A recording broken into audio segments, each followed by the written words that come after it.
வெந்தயக்கீரை ஊறுகாவை தாங்க பார்க்க போகிறோம். அதற்கு தேவையான பொருட்களெல்லாம் பார்த்துடலாங்க. முதல் வெந்தயக்கீரையை ஒரு கட்டு வெந்தயக்கீரை சுத்தம் பண்ணி வச்சுருக்கேங்க. அப்புறம் ஒரு கட்டு கொத்தமல்லிங்க, அதுவும் நல்லா க்ளீன் பண்ணி வச்சுருக்கேன். அடுத்தது தக்காளி ஒரு 1/4 கிலோ. அப்புறமா வெந்தயம் 2 ஸ்பூன், கடுகு 2 ஸ்பூன், மிளகாத்தூள் அது ஒரு 2 ஸ்பூன், தாளிக்கிறதுக்கு கடுகு, அப்புறம் நல்லெண்ணெய் நல்லாயிருக்கும். அப்புறமா தேவையான அளவு உப்பு. இப்போது நம்ம செய்முறையை பார்க்கலாமா? இப்போது நான் ஒரு கடாயில் வெந்தயக்கீரையும் தக்காளி கொத்தமல்லி 3த்தையும் நல்லா வேக வைக்கணுங்க.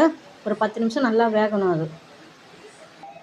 இப்போது வெந்தயத்தையும் கடுகையும் நம்ம பொன்னிறமாக வதக்கிக்கலாம்.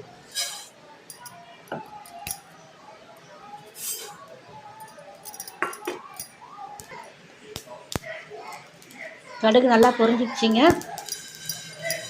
வெந்தயமும் வதங்கிடுச்சு. இந்த ஸ்டேஜில் நம்ம இறக்கிக்கலாம்.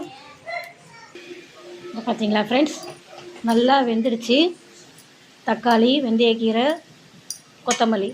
இப்போது இந்த ஸ்டேஜில் நம்ம ஆஃப் பண்ணிவிட்டு ஆற வச்சு மிக்ஸி ஜாரில் ஒரு சுற்றிட்டு வந்துடலாம். நான் நல்லா மிக்சியில் அடிச்சிட்டு வந்துட்டேங்க.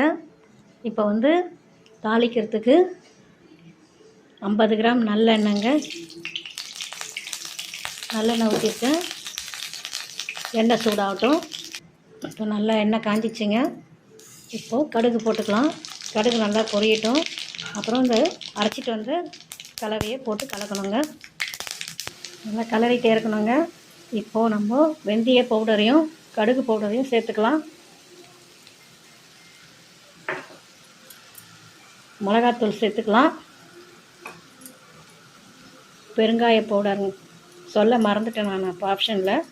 பெருங்காயமும் 1 ஸ்பூன் சேர்த்துக்கலாம். தேவையான அளவு உப்பு. இப்போ எல்லாத்தையும் சேர்த்து அவ்வளோதான் ஃப்ரெண்ட்ஸ், சுவையான வெந்தயக்கீரை ஊறுகாய் ரெடி ஆகிடுச்சு. இது சாம்பார் சாதம், ரசம் சாதம், தயிர் சாதம், சப்பாத்தி, தோசை எதுக்கு ஒன்றாலும் வச்சு சாப்பிட்லாங்க. ரொம்ப சூப்பராக இருக்கும். ஃப்ரிட்ஜில் வச்சு 1 மாதத்துக்கு கூட கெடாமல் இருக்கும். வெளியே வச்சாலும் நல்லா தான் இருக்கும். நீங்கள் இது மாதிரி செஞ்சு பாருங்கள். அவ்வளோதான் ஃப்ரெண்ட்ஸ், வெந்தயக்கீரை ஊறுகாய் ரெடி ஆகிடுச்சு. இந்த வீடியோ உங்களுக்கு பிடிச்சிருந்ததுன்னா லைக் பண்ணுங்கள், ஷேர் பண்ணுங்கள், சப்ஸ்கிரைப் பண்ணுங்கள். பாய்.